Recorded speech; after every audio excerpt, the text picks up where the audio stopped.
जो आज हम आपको हिस्ट्री का लेसन 5 क्लास 7th एनसीईआरटी की बुक से कराएंगे। लेसन 5 है ये। इसमें 8वीं सदी से 19वीं शताब्दी के बीच निर्मित इमारतों का वर्णन किया गया है। जो प्रथम वर्ग की थी वो राजकीय इमारतें और महल मकबरे और किले थे, और द्वितीय वर्ग में थी आम इमारतें, मंदिर, मस्जिद, हौज, तालाब, सराय और बाजार। और इसमें अभियांत्रिकी कौशल में 7वीं से 10वीं शताब्दी में प्रयुक्त शैली मेहराब के निर्माण में अनुप्रस्थ टोड़ तकनीक का प्रयोग। इस तकनीक में मेहराब को दो सीधे खड़े खंभों के आर पार एक अनुप्रस्थ सातिर पर रखकर बनाया जाता था। 7वीं और 10वीं शताब्दी अनुप्रस्थ सातिर, ये आप फिगर देख सकते हो, अनुप्रस्थ टोड़ा मेहराब। और 12वीं शताब्दी में जो परिवर्तन आए, मेहराब का विशुद्ध रूप चापाकार मेहराब प्रचलन में आया। अब निर्माण कार्यों में चूना पत्थर का प्रयोग बढ़ गया।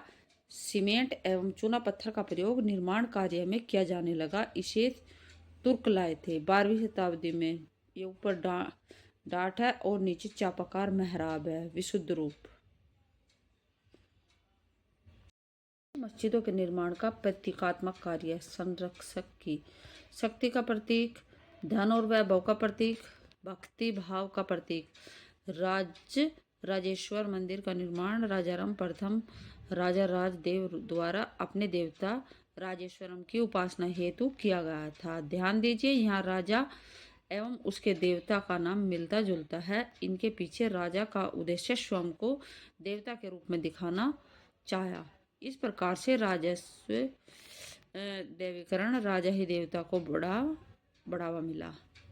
मुसलमान एवं बादशाह, सुल्तानों एवं बादशाहों ने कभी भी स्वयं को खुदा अल्लाह का अवतार नहीं बताया, किंतु फारसी इतिहासकार उनका वर्णन अल्लाह की परछाई जिलेलाही के रूप में करते हैं।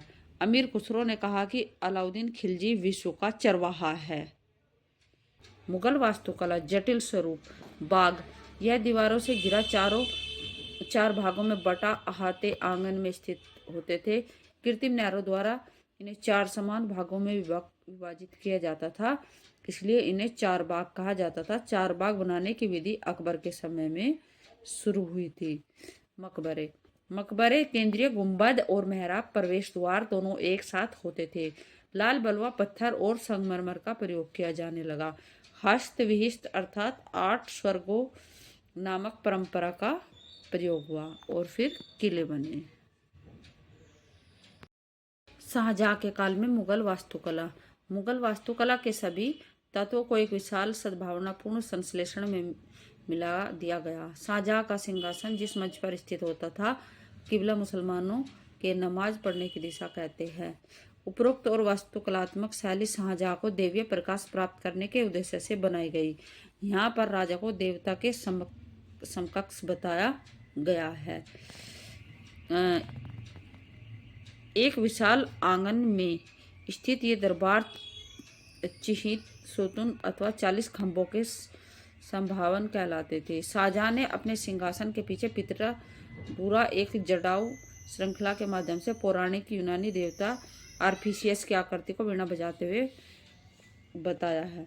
आर्फिसियस के विषय में यह माना जाता है कि उनका संगीत आक्रामक पशुओं को भी शांत कर देता था और वे सद्भावनापूर्ण रहते थे।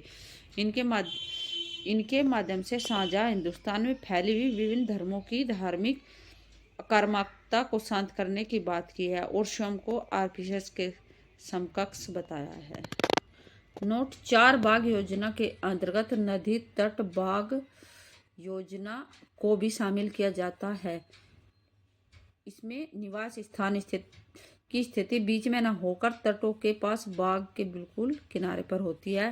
नोट: ताजमहल वास्तुकला का एक सुंदर नमूना है जिसमें नदी तट बाग योजना को यूज किया गया।